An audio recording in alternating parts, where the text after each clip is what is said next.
काम तो मन में रहता है किसी अपने सुख की प्राप्ति की जहाँ इच्छा होती है उस क्षेत्र में काम रह नहीं पाता।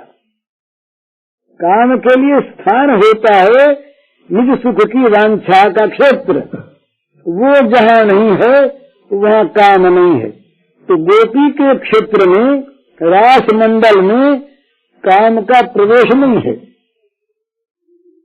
कामाधिकार यहाँ नहीं, वो बहुत दूर, वो तो अंतःकरण की शुद्धि जब वैध भक्ति थी तभी हो चुकी। यहाँ तो काम नहीं है, पर यहाँ क्या है? प्रेम, विशुद्ध प्रेम। कहीं उसका नाम काम हो जाता है, कहीं उसका नाम राग हो जाता है, कहीं उसका नाम ममता हो जाता है, कहीं उसका नाम आसक्ति हो जाता है, कहीं उसका नाम प्रणय हो जाता है, कहीं राग हो जाता है। ये विभिन्न नामों से एक भगवत प्रेम, विशुद्ध प्रेम रास मंडल में खेलता है और कुछ नहीं। इसलिए जहाँ भी इस विशुद्धि में जरा सी भी कोई कालिमा की आशंका है, कालिमा लेश नहीं, आशंका है, वहाँ भी इसमें प्रवेश नहीं होता। कथा आती है भगवान शंकर रास मंडल में, गोपी मंडल में प्रवेश नहीं कर पाते, नारद नहीं कर पाते, और स्वयं अर्जुन, जो अर्जुन जिनके लिए भगवान ने स्तोष में दृढ़ थी, ये कहा सखा जिसको माना, जिसके रथ के घोड़ों की लगाम हाथ में ली, जिसके शत्रु वो अपना शत्रु कहा, उन अर्जुन ने जब कहा कि महाराज मुझे रास मंडल में प्रवेश करने का अधिकार मिले, वो जीवन मिले, तो बोले भाई कठिन है, कठिन है। बड़ा आग्रह किया तब सिर्फ एक दिन के लिए अर्जुन को अधिकार मिला रास मंडल में प्रवेश करने का, और वो भी गोपी भाव की मूर्तिमान प्राप्ति करा देने के बाद। गोपी भाव माने प्रेम, गोपी भाव माने अपने आप को खो देना, गोपी भाव माने प्रेमास्त्र श्री कृष्ण का सुख, गोपी भाव माने उनके ऋषि। तो गोपी क्या है ये और समझने की चीज है। जहाँ त्याग की पराकाष्ठा है, पराकाष्ठा कहने में भी एक उसका उनकी सीमा आ जाती है। गोपी क्या करती है? श्री राधा माधव का जो सुख विहार है दिव्य, उसका आयोजन करती है, उसमें सेवा करती है, स्वयं कुछ नहीं चाहती, मैंने जहाँ अब वहाँ पर ऐसे स्थान में कहाँ प्रवेश है किसी देश का, कहाँ प्रवेश है किसी काम का। तो ये गोपी भाव कहाँ से आया? ये आया राधा से। इसीलिए कहा कि राधा की जो काय देह रूपा है वो है गोपियाँ। राधा कहाँ से आई? राधा श्री कृष्ण से। श्री कृष्ण स्वयं ही राधा भाव में अपने आप को परिणत कर राधा के द्वारा श्री कृष्ण के की सेवा का सुख कैसा होता है, इसका स्वयं वे अनुभव करना चाहते हैं। और ये उनकी अनादि इच्छा और अनादि राधा और अनादि लीला अनंत, ये कब ऐसा श्री कृष्ण के मन में आया था ये नहीं जाना जाता है, नित्य ही आता है। नित्य श्री कृष्ण कैसे राधा बने? नित्य, और नित्य राधा बनते हैं, और नित्य राधा से श्री कृष्ण का लीला विहार होता है। नित्य रास चलता है। तो ये इसीलिए जो प्रेम वैचित्र की दशा होती है ना, उसमें राधा माधव है, माधव राधा है, और नित्य नित्य नित्य समीपता में नित्य वियोग का अनुभव है, वियोग में संयोग का अनुभव है। चैतन्य महाप्रभु की गंभीरा लीला इसका उदाहरण है। इसी पर उनका अंतिम जीवन बीता। तो राधा भाव की, गोपी भाव की प्राप्ति के लिए करना क्या है, ये बात समझने की है। दो चीज करनी है। अगर किसी गोपी भाव की प्राप्ति चाहिए तो दो चीज करनी है। पहली चीज है श्याम सुंदर के भावों को जानने की प्रबलतम इच्छा, एक बात।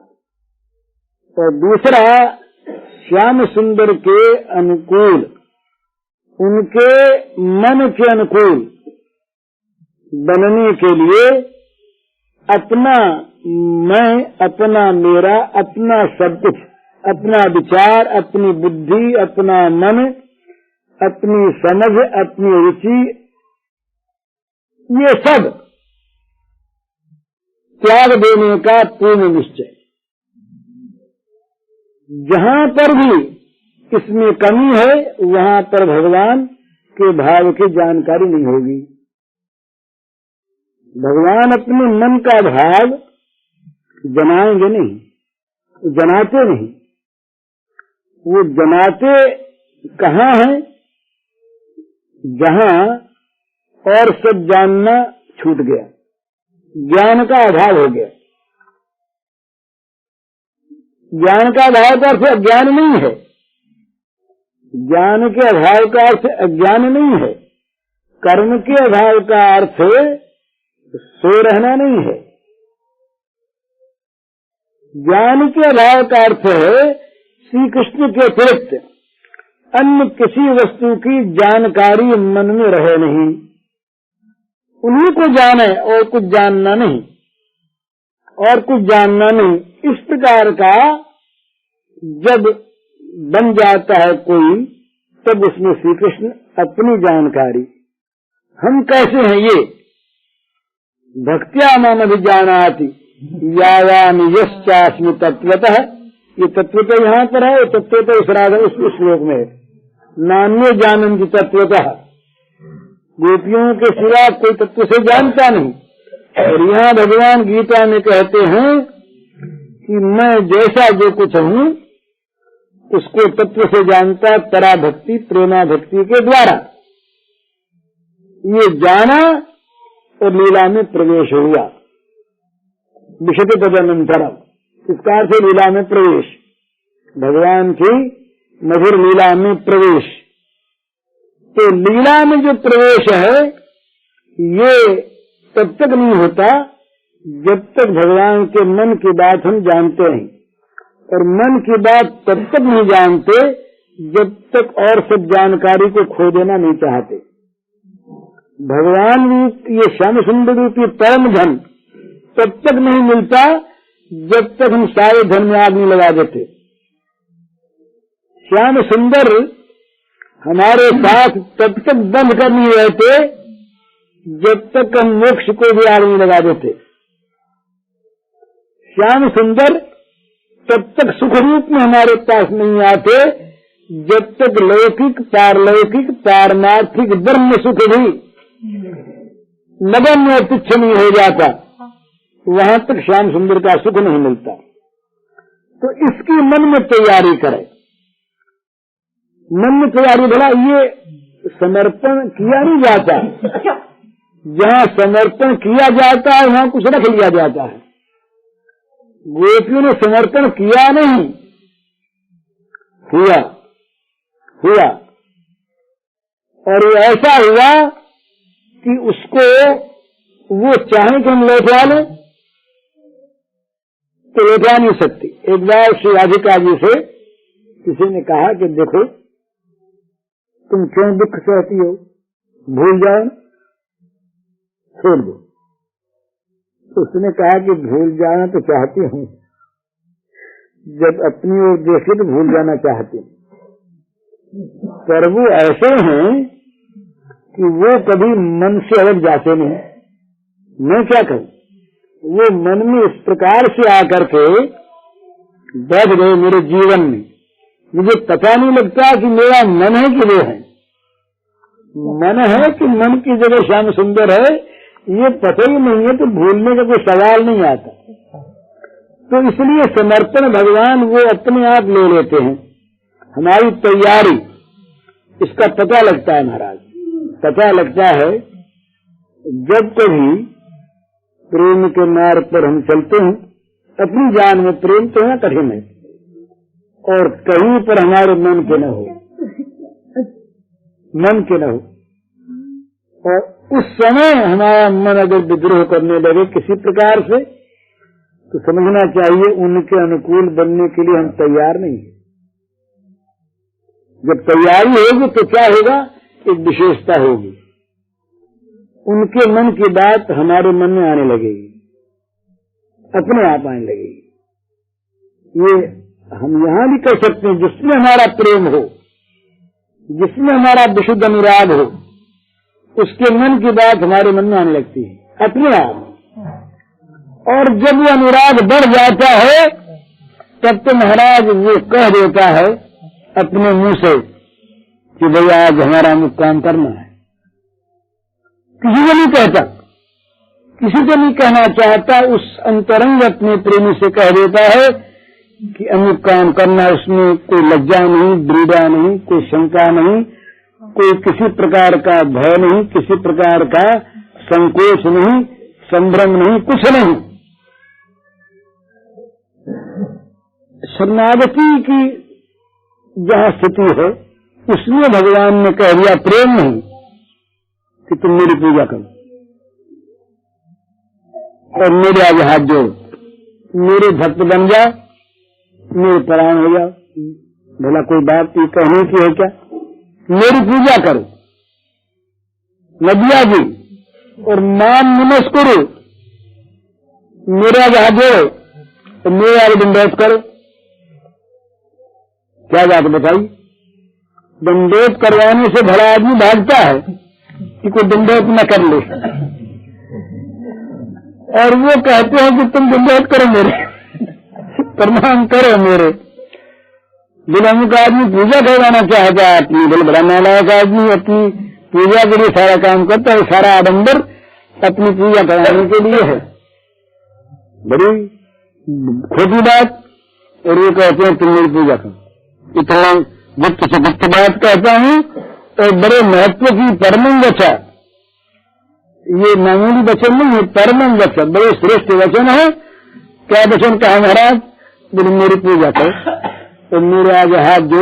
और सबसे बड़ी बात एक कह दी जो कोई नहीं कहता, और जिसका अर्थ करते लोग आज तक डरते हैं, सब धर्म को छोड़ दो। ये बात तो कहने की बात है, सब धर्मों को छोड़ दो। इसका दूसरे दूसरे अर्थ करना पड़ता है, इसलिए हम लोगों को देखकर आचार्यों ने देखा कि धर्म तो छोड़ देंगे, और उससे एक धर्म को अपनाएंगे नहीं। तो एक धर्म है, श्याम सुंदर एकमात्र धर्म है, उसको तो अपनाएंगे नहीं। और ये जो धर्म है उसके सदाचार को उनको देंगे छोड़, पर वो अकेले में कहते क्या है, सब धर्म छोड़ दो और मेरे चरणों में आ जाओ। तो वो क्या बात है? जहाँ अंतरंगता होती है, विश्वास होता है वहाँ, और जहाँ प्रेम होता है वहाँ तो फिर कहता नहीं।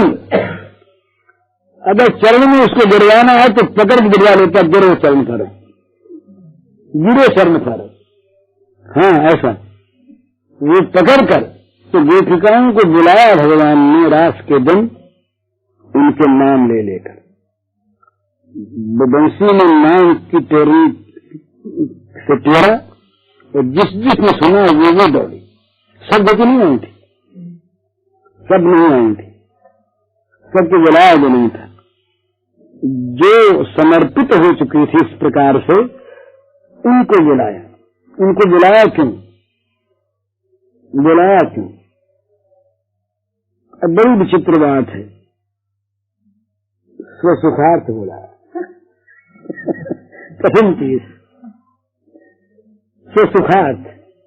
दुखिरंतुम मनश्चक्रे, मन का निर्माण किया भगवान ने, अपने मन का निर्माण किया। दुखिरंतुम मनश्चक्रे, इच्छा पैदा की मन में, इच्छा हो गई भगवान की, इच्छा हो गई। और योग माया से कहा कि तुम सब तैयारी करो, सब तैयारी करो। योग माया ने जितनी भी दीपन की सामग्रियां थी सबका जुगाड़ कर दिया, सबका जुगाड़ कर दिया। हवा भी वैसी, चांदनी भी वैसी ही, वो पशु पक्षियों की बोली भी वैसी ही, सब कुछ वैसा ही। और फिर उनकी परीक्षा की। तो असल में परीक्षा नहीं है ये, कभी मौका लगे कोई सुनाए या कोई सुनाए हम लोगों को। तो यहाँ 3 भाव से आचार्यों ने राजपंचाध्यायी की व्याख्या की है। दक्षिण, वाम और यथार्थ, तीनों यथार्थ हैं। तीनों यथार्थ भाव हैं। तो वहाँ उसको देखने पर मालूम होता है कि कितना कितना महान एक वो भाव था, क्या उस दिन हुआ, ये जगत में अभूतपूर्व है क्या, और लोगों के समझ में नहीं आता, और आ जाए तो बस उसके आगे कुछ आना है नहीं।